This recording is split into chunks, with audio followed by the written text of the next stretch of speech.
आप सभी भाई-बहनों का आध्यात्मिक ऑक्सीजन की लघु ज्ञान संदेश कक्षा में एक बार फिर स्वागत है। आज की चर्चा चमत्कार शब्द को लेकर करने जा रही है।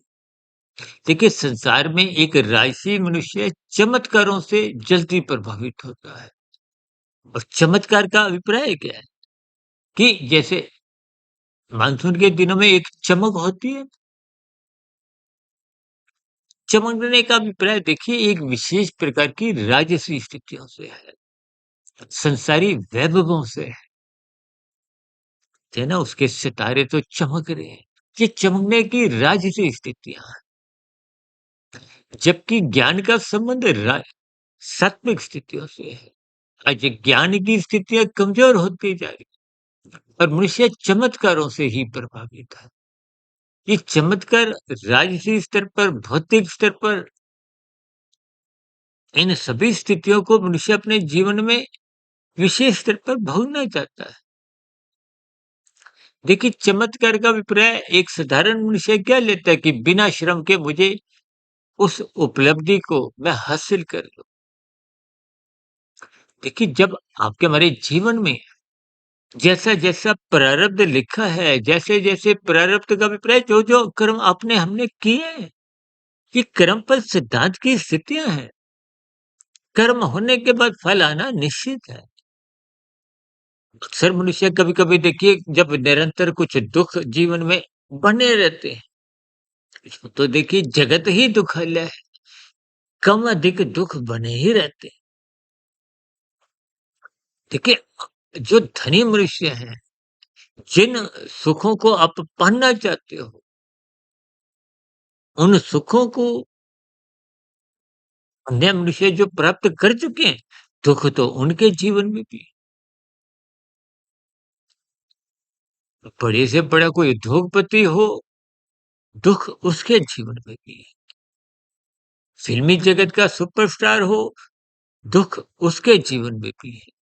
ये सभी स्थितियाँ मनुष्य को क्रमबद्ध समझनी चाहिए और मनुष्य कभी-कभी इन सभी स्थितियों को ज्ञानपूर्वक समझता नहीं। देखिए, चाहे कोई राष्ट्रपति हो, चाहे प्रधानमंत्री हो, किसी भी बड़े से बड़े एक विकसित देश का राजा हो, देखिए दुःख बने ही रहते हैं।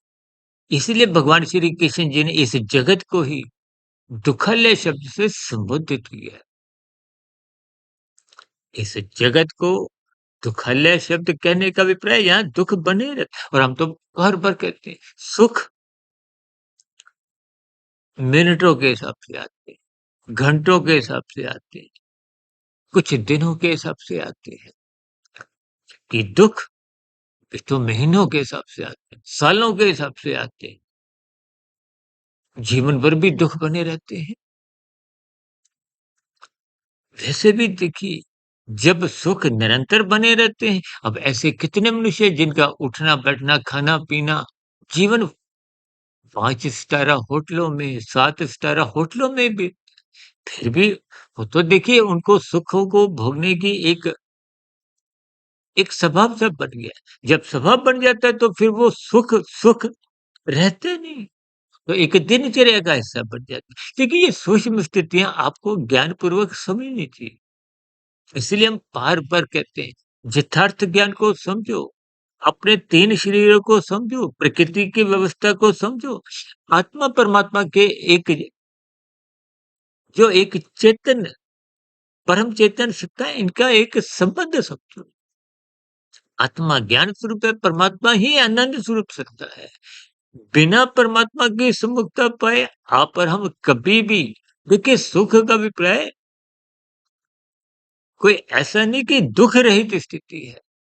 संसारी सुखों को तो हम अक्सर अपनी चर्चाओं में बड़े से बड़े सुखों को भी 1% की ही महत्ता देते हैं। जबकि आनंद का अभिप्राय एक परम सुख से है, दुःख रहित स्थिति से है, परमात्मा से है। परमात्मा को सच्चिदानंद कहा गया। परमात्मा आनंद स्वरूप सत्ता है। इसलिए परमात्मा से जुड़िए। इन संसारी चमत्कारों में मत उलझिए। अन्यथा आपकी हमारी जो एक साधना की स्थितियाँ हैं, जो शास्त्रों में कर्म योग, ज्ञान योग, भक्ति योग की स्थितियाँ समझाई गई हैं, उन मार्गों पर मनुष्य चलता नहीं है।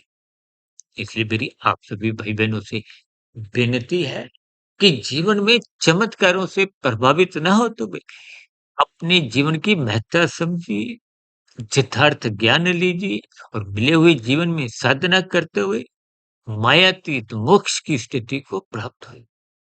इन्हीं शुभकामनाओं के साथ चर्चा विशेष को यहीं विराम देते हैं।